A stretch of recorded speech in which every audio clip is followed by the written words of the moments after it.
Good evening, everybody. It's Jay Scott. This is The Hook Rocks, the ultimate rock community podcast. Hope everybody's doing well. Hope everybody's staying healthy. Happy Friday to you. Wonder what everybody's big plans are this weekend. Playing checkers, playing Monopoly, playing some Uno. Sunday night is the Michael Jordan Last Dance, episode 7 and 8. Sunday's also Mother's Day, so happy Mother's Day to all the wonderful mothers out there. I'd like to welcome you back to the third edition of Classic Album Rewind. The first Classic Album Rewind was Number of the Beast. Last week we did Van Halen 1. And this week we go over the sixth album of my favorite band ever. And that is Led Zeppelin's Physical Graffiti, the sixth album released by Zeppelin on the Swan Song record label. It was the first album released by Zeppelin on their own record label. Previous to that, of course, was Atlantic Records. This album, of course, a double album, many regard as the greatest Zeppelin record of all time. I think the other two in the conversation as frequent as Physical Graffiti are Led Zeppelin 2 and Led Zeppelin 4. Nonetheless, all three great albums. I love Physical Graffiti. It's the album that connects with me. The other albums are great, but I give the nose hair win to Physical Graffiti. This is an album that featured 8 original songs, or 8 songs recorded for the Physical Graffiti session at Headley Grange. The other songs that are featured on the album were recorded during different sessions. It could have been Led Zeppelin 4, Led Zeppelin 3, Houses of the Holy was another. I think the song Houses of the Holy obviously came from that session. But songs like Bronyard, the instrumental, came during the Led Zeppelin 3 session. Down by the Seaside, Night Flight were both recorded during Led Zeppelin 4. And then also for House of the Holy, La Rover, and I believe it was Black Country Woman. Also, before I forget too, Boogie with Stu was also recorded during the Led Zeppelin 4 session. So it featured 8 songs recorded. Those 8 songs were Custard Pie, In My Time of Dying, Trampled Underfoot, Kashmir, In the Light, 10 Years Gone, The Wonton Song, and Sick Again. All awesome tracks. My history with Led Zeppelin is probably different than many of you. Some of you could be very similar. I was a huge Kiss fan growing up. From the time I was a kid, like 7, 8, 9 years old, to freshman year of high school, sophomore year of high school. All Kiss all the time. First album I ever bought was Kiss Lick It Up. The second album was the actual first album I ever heard. I heard the album at a friend's house, and then I actually ended up buying it, which was Kiss Alive 2. I was a huge fan of 80s period Kiss. Obviously, I mentioned Lick It Up. Animalize was a big album for me. Asylum, which, depending on my mood, sounds good. You know, I think the problem I have with that is the production. Crazy Nights, I was really into when it came out. For me, my personal opinion, the album really hasn't held up very well. Obviously, there's Creatures of the Night when we go back to the pre-Lick It Up era, which is one of my favorite albums. Unmasked started the 80s. The Elder, of course, the controversial concept album. Controversial in the Kiss community because of the type of album it was. But I still stand by the fact that if you put the 3 albums together, Creatures of the Night, Lick It Up, and Animalize, to me, those 3 albums rival any 3-album period in any band's history during that time. I thought all 3 of those albums were great. I think if they would have kept the makeup on with Heaven's on Fire and Lick It Up, I think they would have been huge again. But we'll never know. That's just the way history is sometimes. But as my relationship to Kiss began to wane, as Hot in the Shade was released, and then Kiss started to follow trends more in the 80s instead of being the trend. And not to say that I got bored with them, because I still love Kiss, and I still loved Kiss after. But my cousin's trip to Chicago from California between my sophomore and junior year of high school was a big moment for me for Led Zeppelin and becoming a Led Zeppelin fan. He brought a duffel bag full of Led Zeppelin bootlegs on tape. Live in Zurich, Switzerland, 1980, and live in Cleveland and LA Forum. I remember listening to this Eddie, which was a big, huge bootleg at the time, and in my opinion, probably one of the best, if not the best. Earl's Court bootleg, which was a great one, and I was listening to these every day for like 5-6 weeks, because that's how long he stayed on his trip to Chicago. He would come in every summer. And I remember just listening to the music and listening to the differences of one song and one performance to the next. And I know there's some people that say, well, Page could never duplicate what he played, and Zeppelin could never duplicate what they played. I don't know if that's true or not. I tend to think that they could. But at the same time, Zeppelin was keen on improvising their jams from night to night. And you heard that in the music. You heard 30 minutes of Dazed and Confused, 40 minutes with medleys of Whole Lotta Love. Sometimes it'd be 25 minutes, sometimes it'd be 45 minutes. I mean, there's bootlegs that I have where the whole side of the album is Whole Lotta Love, and they've got blues medleys in there, or the whole side is Dazed and Confused. But listening to those bootlegs, and then also listening to the studio albums as well, I became this huge Zeppelin fan. We would talk about Zeppelin every night, because he'd sleep in my room, when he was staying, and we would just talk music and Zeppelin, whether it was, Pink Floyd or Kiss or whatever, but we mostly talked about Zeppelin. And the conversations that, he knew, he had a lot of knowledge about them because he was this huge fan. And he would go with my uncle to these Zeppelin conventions overseas in England, and he got to meet, Bonham's family and just all types of cool stuff, and these huge fans, like the guys that organized it. And I forget the name of the fanzine, the magazine of the fan club that was really big back then. Can't think of it right now, but he would know the editor and writers in that of that publication. So he was just really, really into it. And I began to listen. I began to take part in my Led Zeppelin journey. That's where it really began. I had known of Zeppelin prior to that.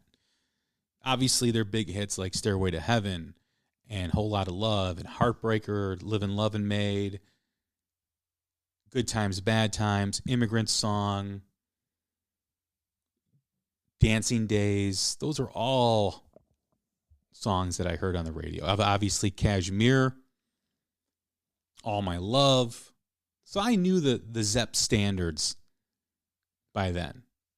I never really dived into their catalog, or if I did know a song that I was familiar, if my cousin played something, I'm like, oh yeah, I know that.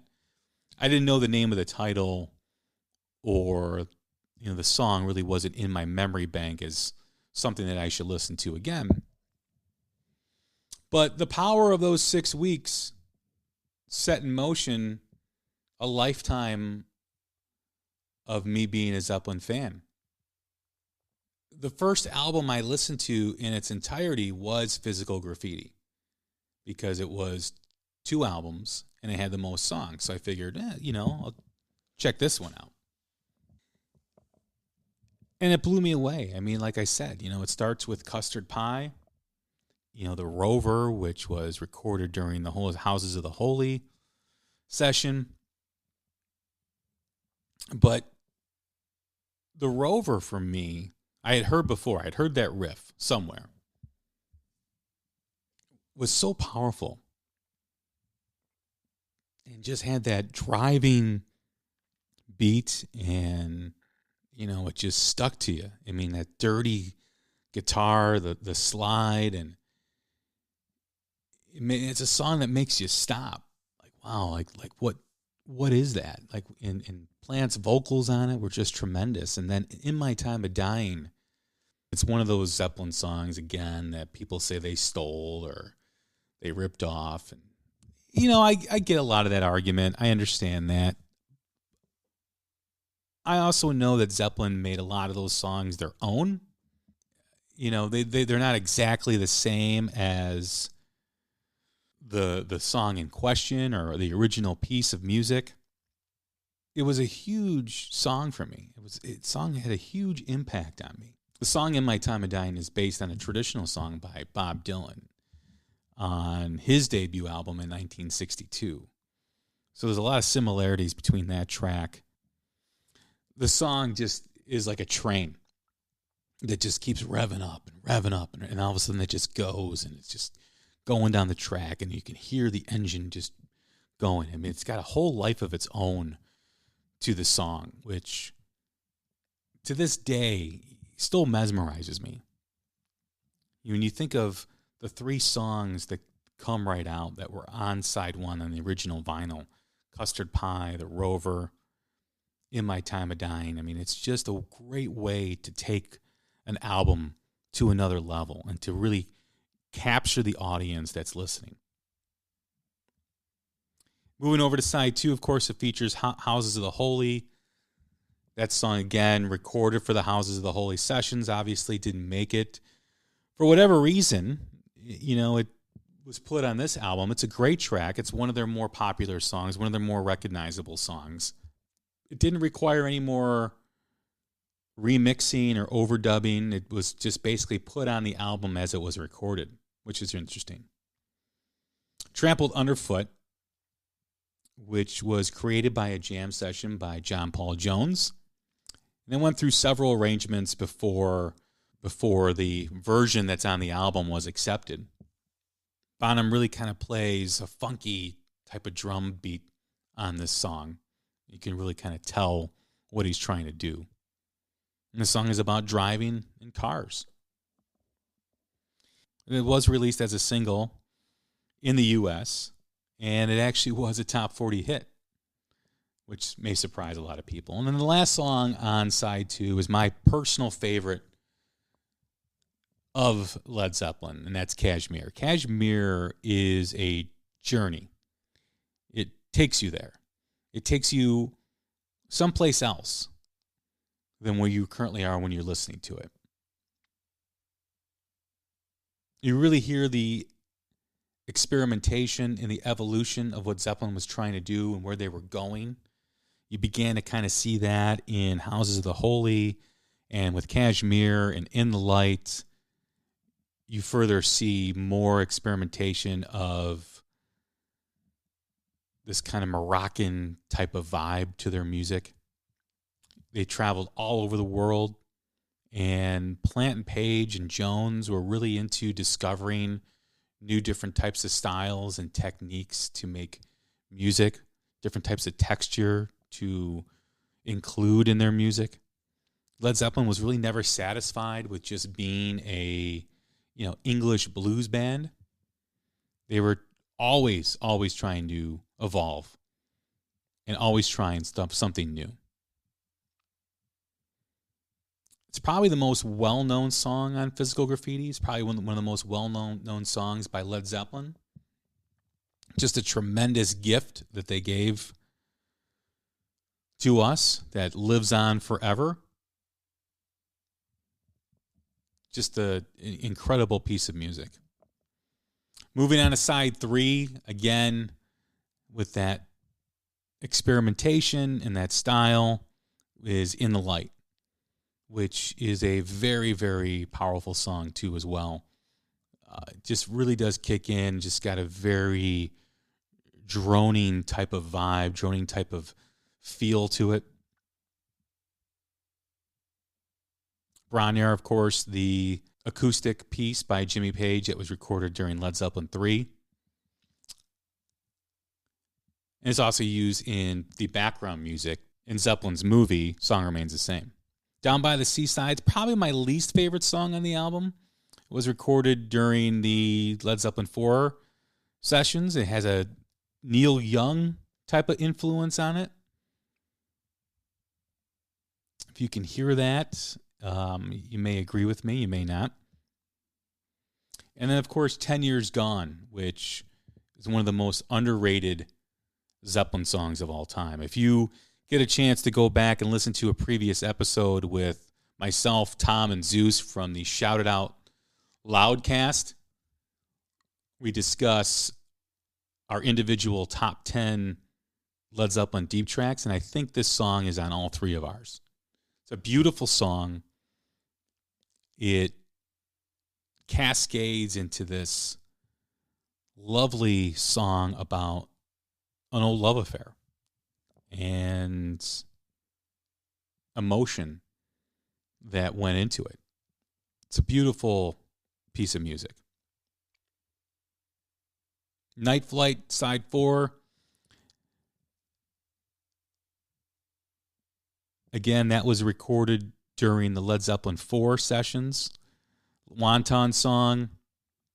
One of my favorites, again, from the album. They opened up with this during the Page Plant pseudo reunion tour in the 90s. They did play this song. Boogie with Stu was next, and that was with Rolling Stones pianist Ian Stewart. And it was part of the same sessions that produced the song Rock and Roll that was on Led Zeppelin 4.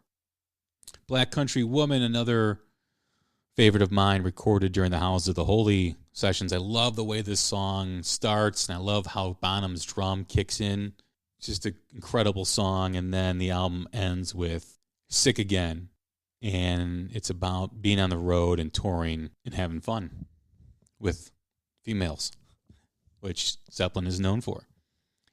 Great album, great impact in rock music, great impact on my life and my journey in rock and roll. It's interesting that if you look at the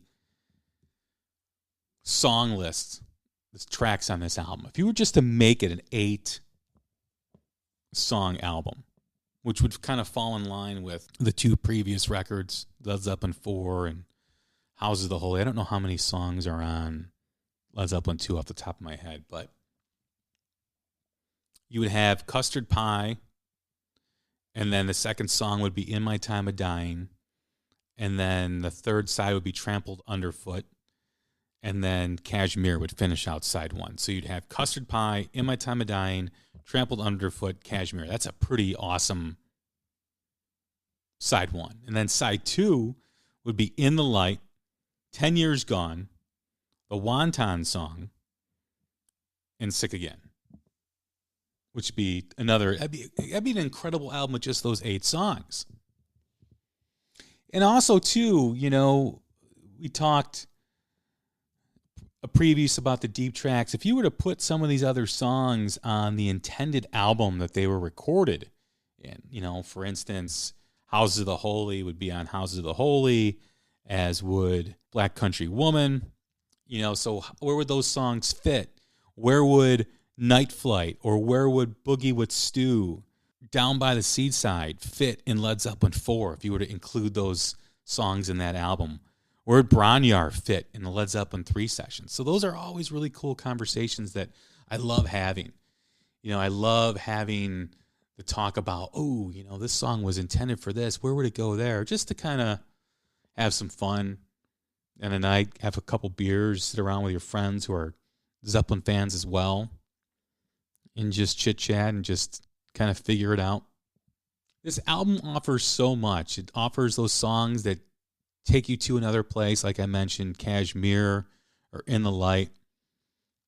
It's got those songs that just keep going and just have that sleazy, dirty rock vibe to it, like The Rover, In My Time of Dying. You know, kind of a funky Trampled Underfoot. It's got the acoustic, you know, Black Country Woman. It's got the, you know, barroom, chaotic Boogie with Stu. It's just got so much. Sick Again, which is a forgotten track from this album. They used to do this live. I think in both 75 through 77 they would play this. Custard Pie, you know, the first song on the album sets you up and prepares you for the greatness that you're about to hear. So there's so much going on. There's so much that is happening on this album. It really is an album that stands the test of time. It's my favorite. You can't go wrong with any Zeppelin album. I know there's people that will say, well, don't start with Presence or don't start with In Through the Outdoor. Those albums have aged very well and sound a lot better as time has moved on. A lot of songs on both those records that are forgotten classics. And I challenge anyone to re-listen to those albums with an open mind and see how timing can change your opinion on what an album and what songs sound like. But this is really Zeppelin at its peak. You know, this is before a lot of the trouble started with the band. This is before drugs really took a hold of Page.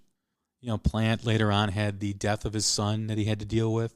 I think the UK audience had finally accepted them as the great rock band as they were. And what I mean by that is in the beginning, especially Led Zeppelin 1, the debut album, the UK did not connect with them like the US crowds did.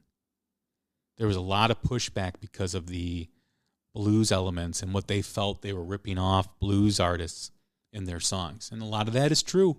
That's part of the Zeppelin history, and that's the history you got to admit to be, when you're a Zeppelin fan. But it all came together, in my opinion, on Physical Graffiti, and a lot of people say, well, Zeppelin 2 is awesome and Zeppelin 4 is awesome. I agree with you. But for me, it's ride or die with Physical Graffiti. Check it out this weekend. It is a double album. Got a lot of songs to listen to, a lot of long songs, songs that are more than 5 minutes, more than 6 minutes. So give you some time to work it all out. But check it out. Revisit Led Zeppelin Physical Graffiti. My number one Zeppelin album. What's yours? Comment in the comments section what you think of this album, what your favorite songs are. Stay healthy, everybody. Have a great weekend. Happy Mother's Day again. We'll talk soon. Thank you.